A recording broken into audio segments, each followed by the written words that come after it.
Alors nous, on est de la région Rhône-Alpes. Ce qui nous intéresse, c'est de savoir ce libre-échange avec le Japon. Qu'est-ce que ça va changer, par exemple, pour notre Beaujolais et la vitrine, le Beaujolais nouveau?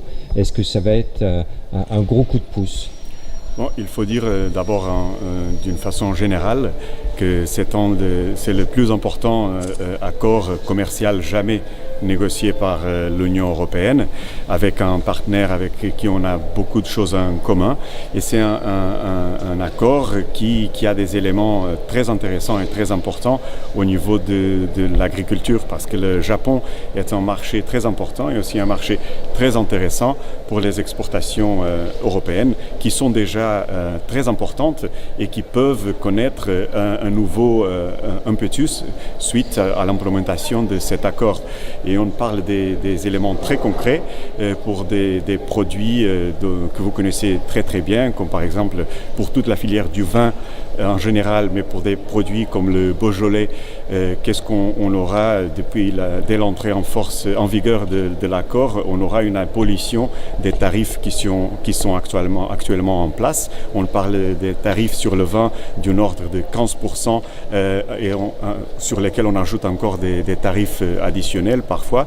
Tous ces tarifs seront éliminés et aussi le Japon va pour la première fois reconnaître une très longue liste des produits européens qu'on appelle les indications géographiques.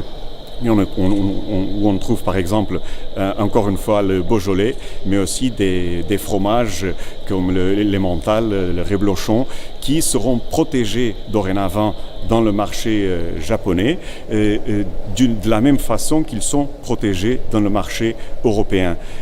Et ça va aussi valoriser encore plus ces produits dans le marché japonais. Et il faut aussi ajouter, si vous me permettez, à part le vin aussi pour le fromage et d'autres produits laitiers, on a obtenu des avancées très très très importantes, notamment vers une abolition progressive des tarifs qui sont en place maintenant pour l'exportation de ces produits pour le marché japonais. Elles atteignent dans certains cas les 30% et on a réussi à se mettre d'accord pour les éliminer progressivement pendant quelques années. Alors pour résumer, pour faire simple, c'est les droits de douane qui sautent au Japon. Alors qu'est-ce qu'on gagne dans cette affaire? Qu'est-ce que par exemple le Beaujolais va gagner? Comme je viens d'expliquer. En chiffres alors. En chiffres, mais ça dépend de ce qui sont les volumes d'exportation du Beaujolais. Mais ce qui est clair, c'est que pour ce qui sont les tarifs de 15%, voire plus, qui sont maintenant imposés par le Japon pour les importations de vins européens, elles seront éliminées dès l'entrée en vigueur de cet accord commercial qui prévoit aussi la reconnaissance par le Japon d'une quantité importante des additifs et d'autres produits utilisés par les producteurs européens qui vont avoir leur vie facilitée pour placer ces produits dans le marché japonais. Nous, ce qu'on fait, c'est créer les conditions, mettre en place les mécanismes pour que nos producteurs français et européens puissent en profiter. Et maintenant, c'est à eux aussi de s'y mettre et d'essayer d'obtenir les meilleurs résultats avec ces conditions qui sont en place ou qui vont être mises en place bientôt. Alors on a parlé du vin et du fromage, mais il y a aussi la viande qui est concernée. Qu'est-ce qui change sur le marché de la viande vers le Japon? C'est difficile de parler de tous les produits qui vont bénéficier avec cet accord de partenariat économique, parce que vraiment pour le secteur agricole, ça touche à tous les domaines qui sont importants pour les producteurs européens et notamment pour les producteurs français qui ont dû faire face les derniers mois à des difficultés très, très importantes. Je parle par exemple de la filière bovine, porcine, pour les secteurs laitiers.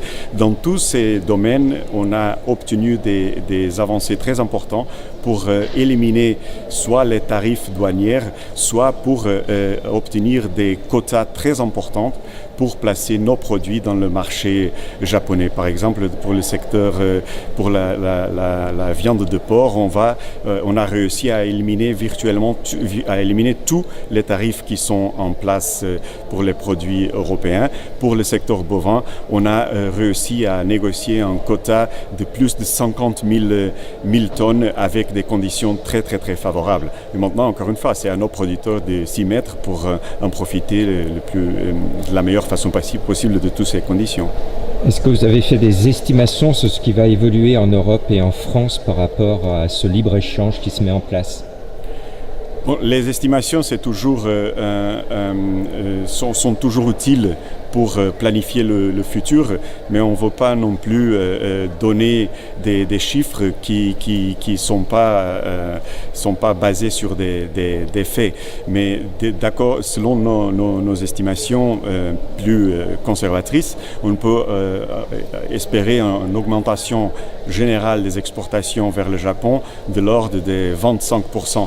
Pour tous les produits.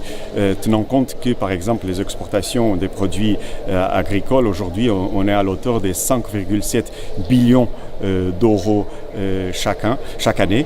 Et en plus, les produits touchés ce qui est dans les produits agricoles touchés par l'accord de partenariat représentent à peu près 85% de toutes ces exportations.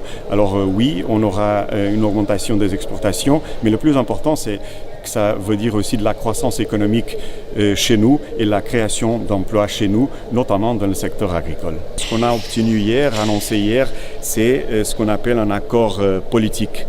C'est-à-dire les deux partenaires sont d'accord sur ce qui est la substance de ce qu'ils étaient en train de négocier. Ça, c'est pas seulement un moment symbolique, c'est aussi une partie importante de ça fait partie du déroulement de n'importe quelle négociation. Et ça veut dire que les parties les plus importantes d'un point de vue économique et les parties les plus compliquées d'un point de vue politique sont bouclées. On est d'accord pour ce qui est notamment l'exportation des produits, les échanges des produits agricoles. Maintenant, ce qu'il faut faire, c'est terminer les négociations, les détails techniques et boucler le texte de l'accord. On espère aboutir avant la fin de l'année. Après, côté européen, on doit passer à la traduction dans toutes les langues de l'Union européenne, à l'analyse juridique du contenu de l'accord et après le présenter au Parlement européen et au gouvernement de l'Union européenne. Après tout ça, on espère commencer finalement à implémenter l'accord et on espère que ça puisse arriver encore dans le mandat de cette commission, c'est-à-dire avant en 2019.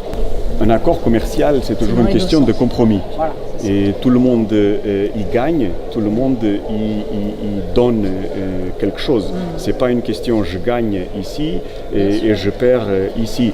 C'est pour une fois, on a une situation où les deux partenaires peuvent dire qu'ils ont gagné quelque chose. Nous, on trouve par exemple ce qui était les secteurs les plus sensibles pour les Européens, c'était dans le secteur automobile. Et en coopération avec l'industrie, on a réussi à négocier une élimination progressive des tarifs douaniers imposés sur les voitures et les pièces parties automobiles qui sont exportées par le Japon pour l'Union européenne. Mais en même temps, il ne faut pas oublier qu'on parle de l'importation des automobiles et surtout de l'importation des pièces qui sont utilisées pour construire des voitures japonaises en Europe par des travailleurs européens. Parce que les entreprises japonaises sont responsables par la création de plus de demi-million d'emplois en Europe. C'est pas n'importe quoi.